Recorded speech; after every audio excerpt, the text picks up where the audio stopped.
Hey everyone, it's July 15th and it's my birthday, my 38th birthday, and I'm celebrating it here at Starwood. And I thought I'd give everyone out there who's interested in what's going on with my experience at Starwood a little tour of my camp. So here's my camp. I have a 12 by 12 portable canopy. Hey, yeah, that's my camp. So yeah, I have a 12 by 12 easy up canopy that I'm using with a huge hello. People are very friendly here at Starwood. That's something you probably should know and notice with this here. So this I have an oversized tarp that goes over the whole entire thing. So here we have the canopy covered by the tarp, and of course we have my mailbox right here. No camp or home is complete without their mailbox. And of course we have the classic "Vote for Flec" sign placed on top of it. I like to keep a first aid kit out there for anyone who might need it, and we'll see if there's anything in the mailbox today. There's absolutely nothing inside the mailbox except for a piece of plastic I'm saving for later. Over here we have my van. I drive a nice, pristine 2006 Town & Country. I love it. It's got stow and go seats, which helps out a lot because my previous vans I would take out the seats in the back and use them as couches on the side. Now I can just fold them right inside the van, and less sitting room is fine with me because I have some chairs that fill that role. So yeah, we just cover this whole with the tarp. I like rolling up the tarp and then using these clips that I get at your local hardware store to help hold it up. It makes kind of like a gutter. This isn't completely secured like I would usually do it, but we have really good weather this year, so I'm not too worried about staking everything down to the nth degree. So coming around here to the side, here's one way you can get here. This is a spot that I like to camp every single year at that's not very desirable because I'm right next to some porta-johns, which I kind of like because I have access to the bathroom in the night really close to where I'm sleeping. And it doesn't really smell bad because at this festival, people tend to care about the ground they walk on. They keep these pristine clean, very much so. And they have my seal of approval. I have to show you this because all over here, a fellow posted my mug all over the place with a desire to vote for Flec. Now, we'll get into a video on Vote for Flec in the future and how that happened. That's another story for another video. Maybe I'll do that later on. But over here, this is a otherwise undesirable area to camp in because it's got all this rough clay and soot and shale. I'm not sure what exactly it is. I don't think it's any remnants of fire or anything like that. But it's very clay-like, and then you have a sandy hill over here that over the years has just kind of eroded away, and also it's grown up as well. There's all this new greenery that's coming here, and it's amazing what can happen just after 2 years of not being around. Let's show you inside the camp though. Come on inside. So one thing I'd like to really highlight here is this awesome Schumacher extreme heavy duty like portable power supply. This thing has got me out of a number of different binds, and it jump starts your car. It's got an air compressor in case you're down on your luck and you have a flat that has a slow leak so you can fill up your tires again. And it's got an AC power supply that kind of fuels my my Christmas lights there, or whatever you want to call them, my LED rope lights. Gives me some illumination, just enough to be able to get around at night around my campsite. Super cool. It charges phones. It's got 2 USBs on the left and 2 USBs on the right. One's optimized for Android devices, the other one's optimized for Apple. Really cool. And of course we have a 12-volt input right here, like your cigarette lighter input, which I like to use for my oscillating fan, which I got at a Flying J or a Love's or something like that, some gas station for truckers. And they have these really cool little oscillating fans that keep me cool in this 90-degree humidity that we keep coming back to every year for Starwood Festival at Wisteria. But it's for good reasons. We're not here for the heat and humidity. We're here for the community and for the collaboration, the magic, if you will, the sense of belonging, the caring. Everyone cares about the ground we walk on. The ground is really clean. This is the cleanest festival I've been to next to Lakes of Fire and other burner-centric events. There's no garbage on the ground. Everyone cleans up after themselves. The porta-johns are nice and clean. People carry respect for the ground they walk on and for each other. And there's nothing quite like this experience. It's why I keep coming back since 2006. So if you are someone who might like that sort of thing, check out Starwood Festival online and see if it's something you might be interested in. Anyways, so we have here, it's hard to see here with the dark, but I just have this really cheap drawers situation here. It's just plastic drawers like Sterilite something or another. and I have that on the side. Coming around here, the bend, we just have my main camping area. Let's show you what I got going on here. We got the back of my van just open up. I don't have any valuables out in the open, so don't worry about that. I like to keep all that carefully tucked away in a good spot. But this is a kind of festival where, and I know it's dangerous thinking typically when you say, oh, this is the kind of festival where you can keep your doors unlocked, but if you think about it, if you're camping at a festival, you can't really lock your tent. So if someone wants to get in, they're going to get in. But I've never heard of any issues where people are robbed or stolen from at this festival. And people look out for each other too, though. People will raise an eyebrow if they see something awry. And that's the important thing. We all take care of each other and protect our community here, which is a very important thing, I believe.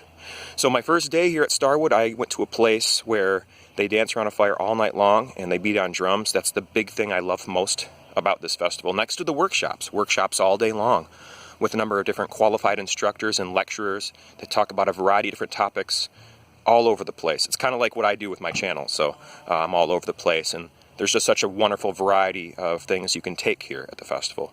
And when I first got here, though, I went to the Paw Paw, which is where people dance around all night long. I got here Tuesday night, early Wednesday morning, and I went down there and I saw a bunch of old friends I haven't seen in a while.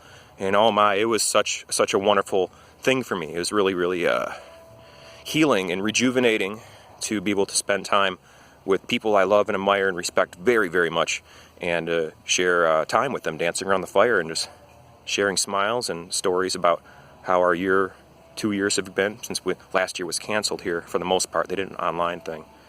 But it was just wonderful. So I did that, and I came back at like 4 or 5 in the morning, and I tried to set up this monstrosity you see before yourself here. All this stuff there. I camp in the back of the van. I put down a bedroll, and I lie down and have good rest.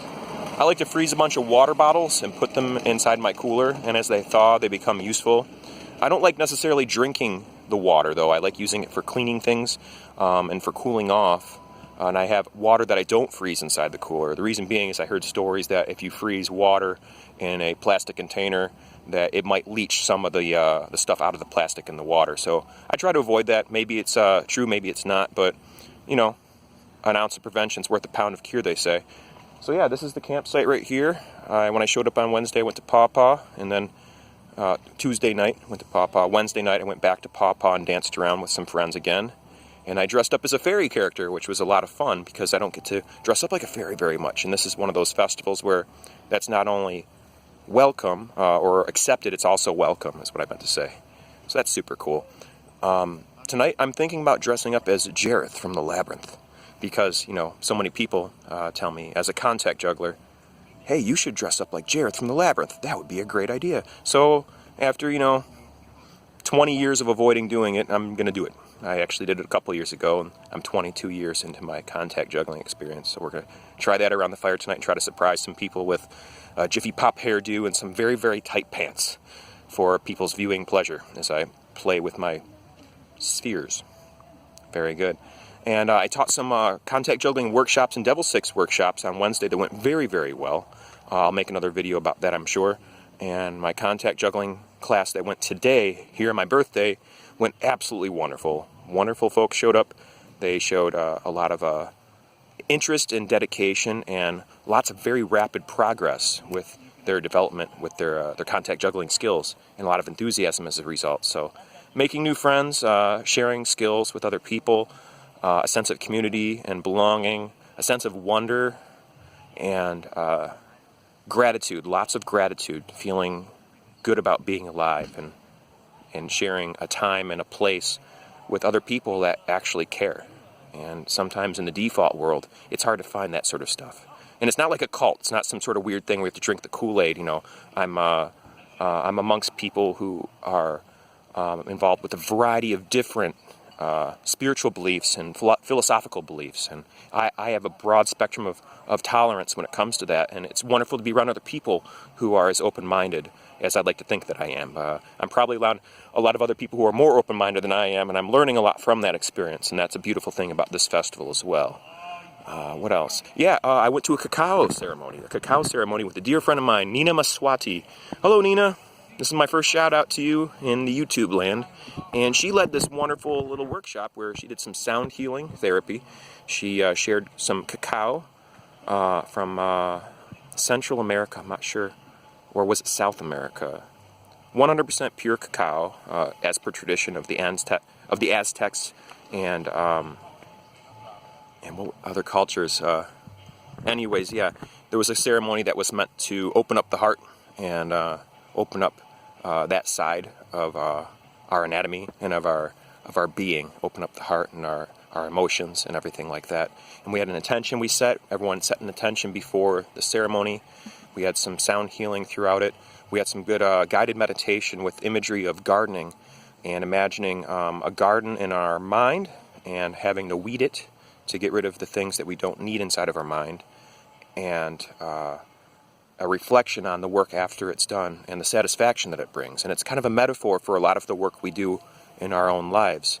And I like that. I like drawing the lines between stories and metaphors and allegories, and connecting the dots to our lives in our present moment, and all that sort of thing. And it was done very, very tastefully and very well. There was a certain amount of sense of humor about what we were doing. And it was very, very palatable, because I think humor goes a long way with assisting and facilitating a good experience when it comes to learning new things and trying out new things. So yeah, that's my spiel. I talked your ear off. I'm not going to edit this video, so I'm leaving the mistakes in. Thanks very much for tuning in. I'll be posting this sometime next week, but right now it's my birthday, and I got a lot of stuff to take care of tonight. This is my campsite once again, and I think I'll leave you with words I usually leave people here on my channel of this here. Never give up. Do your best. Stay true to you and who you are and what you stand for.